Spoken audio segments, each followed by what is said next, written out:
de la CEMAC.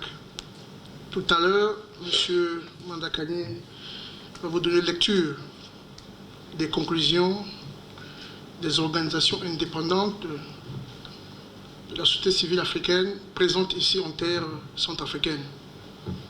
Pour des besoins d'un travail efficace et efficient, nous nous sommes mis ensemble pour essayer de mieux quadriller le territoire et recueillir assez d'informations.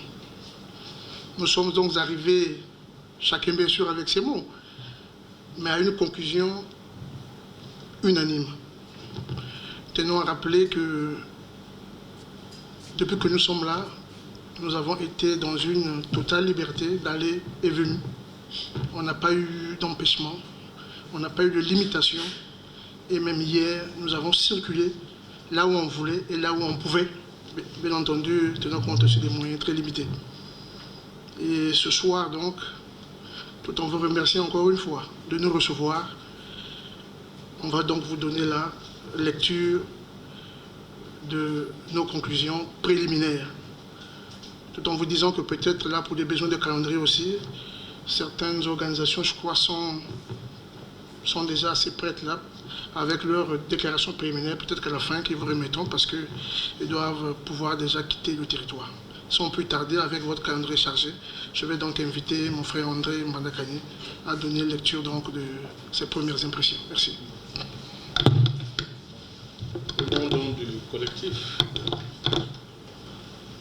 Au nom donc du collectif des organisations observatrices du référendum constitutionnel du 30 juillet 2023 en République centrafricaine,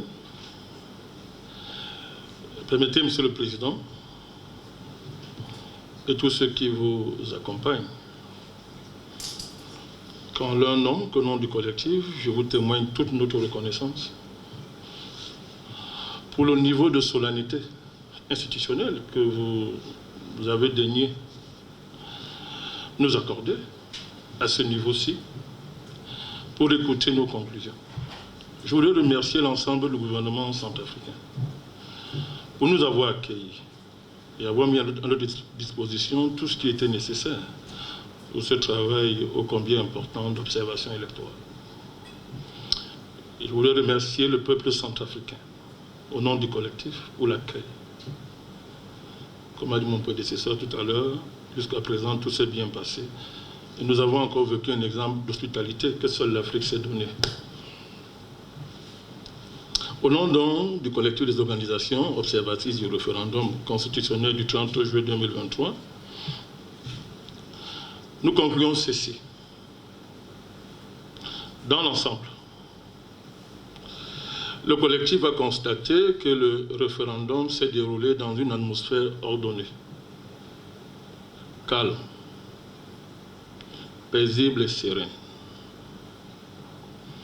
Il félicite le peuple centrafricain qui a su prendre sa responsabilité citoyenne avec fierté et enthousiasme. Le collectif a noté que les forces de défense et de sécurité étaient mobilisées pour sécuriser les bureaux de vote en vue du déroulement pacifique du scrutin, bien que la mobilisation des forces de défense et de sécurité ait été rassurante. Certains votants potentiels ont décidé de rester chez eux. Les bureaux de vote visités étaient idéalement situés et accessibles. Ils étaient adaptés pour l'accueil des personnes à mobilité réduite et des personnes âgées. Ces catégories de votants pouvaient donc exprimer leur choix en priorité qu'en bénéficiant de l'assistance du personnel électoral ou d'une personne de leur choix.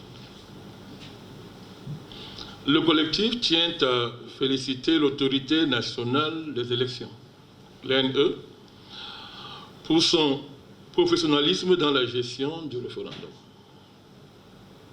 L'ANE a fait preuve de maturité dans l'accompagnement des votants. Le vote se faisait au suffrage, au scrutin secret, et les électeurs étaient généralement sensibilisés à l'importance de leur vote à travers les banderoles et affiches adaptées, placées près et dans les bureaux de vote. Toutefois, le collectif est d'avis que les quelques manquements logistiques et de procédures observés ici et là ne sauraient entacher le caractère globalement libre, transparent, crédible et légitime du référendum constitutionnel du 30 juillet 2023 en République centrafricaine. Cela dit, Monsieur le Président, Monsieur le Premier ministre, Monsieur le Premier vice-président de l'Assemblée nationale, Monsieur le ministre de l'administration territoriale, Messieurs les membres du cabinet présidentiel, il est évident que l'événement qui vient de se passer en RCA, ce processus référendaire, est quelque chose de tellement immense qu'on ne saurait le réduire à des critères techniques. C'est un enjeu centrafricain. C'est un enjeu africain. C'est un enjeu sous-régional. C'est un enjeu global. Monsieur le Président, vous vous souvenez, ces différents enjeux que nous relevons s'enracinent dans vos propos historiques tenus à l'occasion du sommet des pays les moins avancés organisés par l'ONU, je crois à Doha.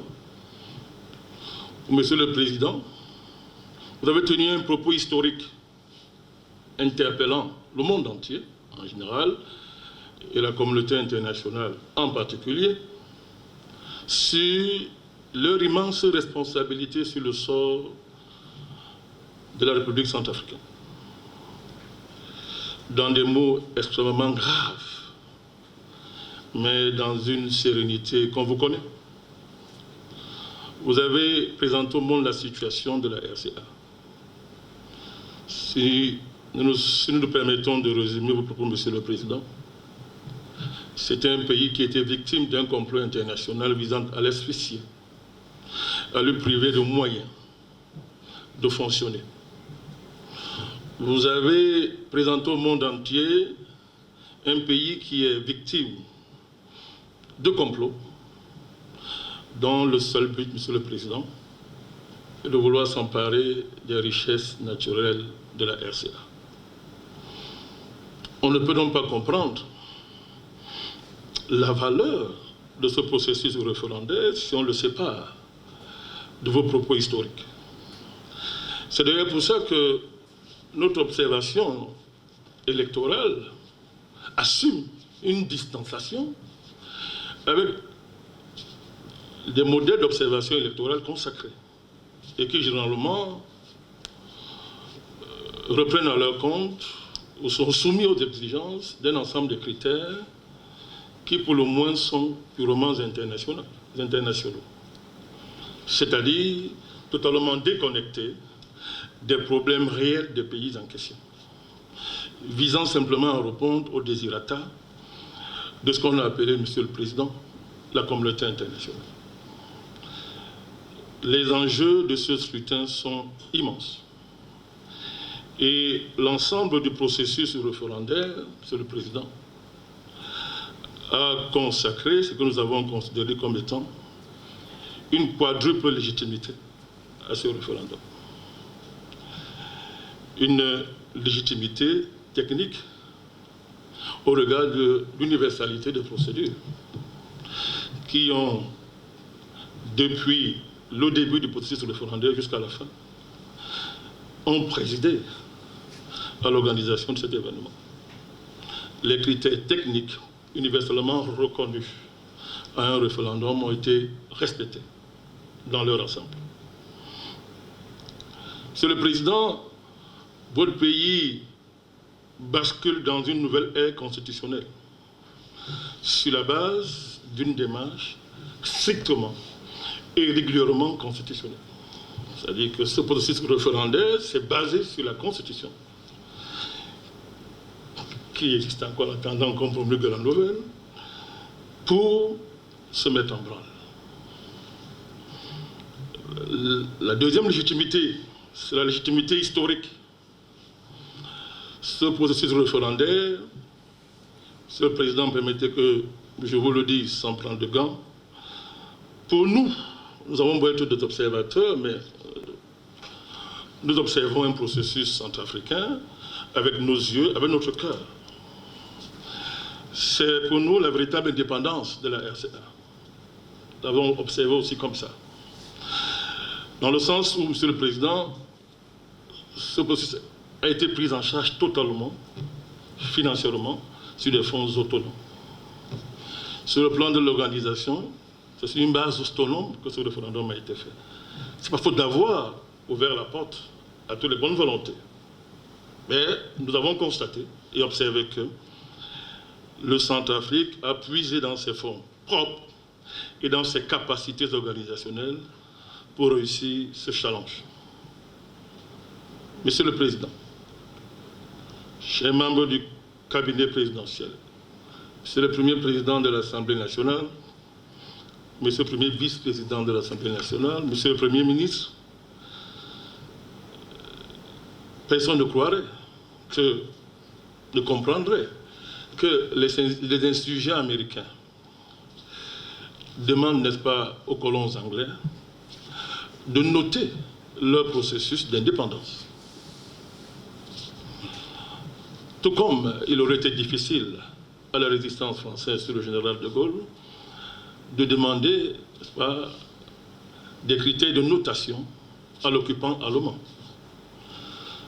C'est pour ça que nous avons observé avec beaucoup d'attention cette dimension historique du scrutin référendaire.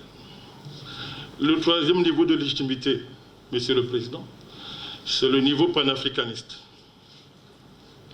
Nous sommes dans le pays de Barthélemy Boganda, Zopwezo,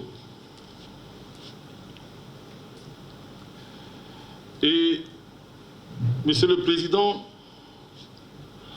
votre pays incarne une dynamique qui nous rappelle Barthélemy Boganda. Et tous ceux qui en sont temps avec lui ont porté la voix de l'Afrique. Monsieur le Président, vous incarnez ça, et votre pays l'incarne dans toute sa dynamique, dans toute son évolution ces dernières années. Et cela s'est retenti dans l'organisation de ce scrutin. La RCA, Bangui, en quelques jours, est devenue la capitale non seulement des organisations observatrices de scrutin, mais la capitale de tous les panafricanistes. Le dernier niveau de légitimité, Monsieur le Président, c'est le niveau global. Monsieur le Président, vous êtes et votre pays avec l'incarnation du monde nouveau qui se dessine, le monde multipolaire. Votre pays est la capitale des BRICS en Afrique centrale. Vous assumez ça, Monsieur le Président, sans complexe au niveau du monde entier. Tous ces éléments, tous ces aspects du contexte qui a entouré ce scrutin, Monsieur le Président, ne pouvaient pas nous laisser indifférents. Ça aurait été fait de l'observation pour de l'observation que de ne pas intégrer ces dimensions essentielles permettant de mieux appréhender l'événement qui s'est passé en RCA. Nous espérons que les partenaires saisiront cette balle démocratique que la RCA a lancée au monde et accepteront la main tendue du peuple centrafricain qui, à travers ce référendum, a relevé un défi majeur qui est à la base de la collaboration du pays avec le monde entier. Je voudrais, au nom donc du collectif des organisations observatrices du référendum constitutionnel du 30 juillet 2023 en République centrafricaine, implorer la grâce du bon Dieu qu'il accompagne ce pays et qu'il aide à relever ce grand défi. Je vous remercie.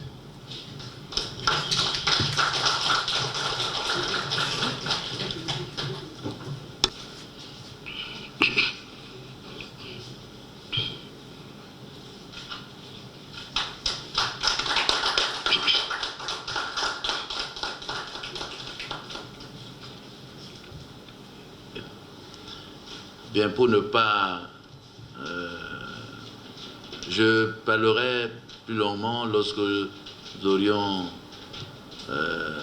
les résultats ou que la Cour constitutionnelle, l'ANE,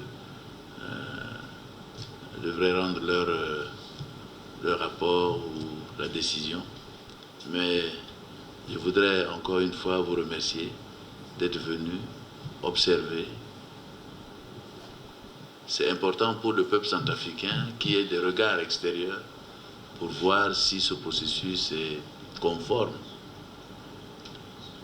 aux règles des scrutins démocratiques.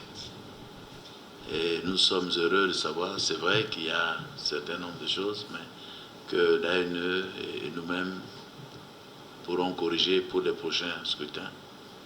Mais nous sommes heureux de voir que vous êtes satisfaits du déroulement du processus et que le peuple centrafricain a eu l'occasion d'aller librement